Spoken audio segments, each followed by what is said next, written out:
సాధారణంగా రోజుకు 1500 నుంచి 1800 క్యాలరీల శక్తినిచ్చే ఆహారం సరిపోతుంది. కానీ చాలామంది 2000 క్యాలరీలకు మించి తినేస్తున్నారు.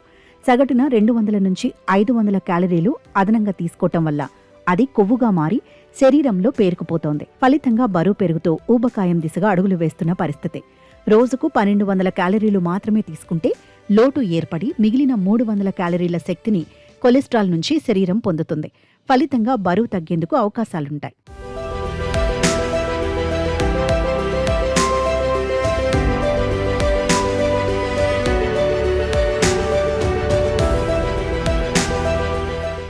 రోజువారీ వంటకు తోడు గుండె ఆరోగ్యపరంగా ఎన్నో ప్రయోజనాలు రైస్ బ్రాన్ నూనెలో ఉన్నట్లు పరిశోధనలు చెబుతున్నాయి. కొలెస్ట్రాల్ స్థాయిలను నియంత్రించడానికి ఉత్తమమైన ఎంపికగా రైస్ బ్రాన్ నూనెను ప్రపంచ ఆరోగ్య సంస్థ అమెరికన్ హార్ట్ అసోసియేషన్ సిఫారసు చేసింది.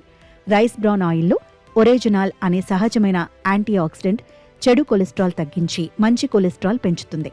రైస్ బ్రాన్ నూనె అంటే బియ్యం నుంచి తయారైందని అనుకుంటారు, కానీ బియ్యం పైన గోధుమ రంగు పొర నుంచి దీనిని తయారు చేస్తారు. అంటే వడ్ల పొట్టు నుంచి తయారైన నూనె అని అర్థం. అందుకే చాలామంది పాలిష్ చేసిన బియ్యం కంటే సెమీ పాలిష్ బియ్యం తింటుంటారు. ఈ నేపథ్యంలో ఫిజికల్లీ రిఫైన్ చేసిన రైస్ బ్రాన్ నూనె ఇప్పుడు ఈ అన్ని లక్షణాలతో మార్కెట్లలో అందుబాటులో ఉంది.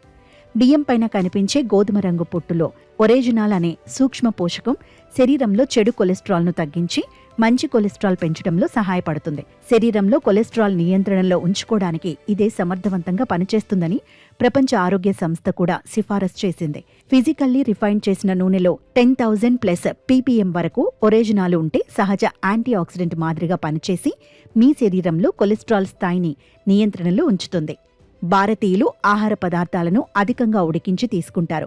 రైస్ బ్రాన్ నూనె 232 డిగ్రీ సెంటీగ్రేడ్గా ఉండటం వల్ల ఇది భారతీయ వంటకాలకు సరైనదని, డీప్ ఫ్రైకి బెస్ట్ చాయిస్. ఎందుకంటే తక్కువ నూనె పీల్చుకోవటంతో పాటు డీప్ ఫ్రై లాంటి ఆహార పదార్థాలకు మంచిది. రైస్ బ్రాన్ ఆయిల్ కొవ్వు ఆమ్లాలు, విటమిన్లు, యాంటీ ఆక్సిడెంట్లు కలిగి ఉంటుంది. 1 టేబుల్ స్పూన్ రైస్ బ్రాన్ ఆయిల్లో 120 క్యాలరీలు ఉంటాయి. కొవ్వు 14 గ్రాములు, ఒమేగా 6, ఒమేగా 3 లభిస్తాయి. తక్కువ కొలెస్ట్రాల్, గుండెకు మేలు చేసే ఒరేజినాల్ లభిస్తుంది.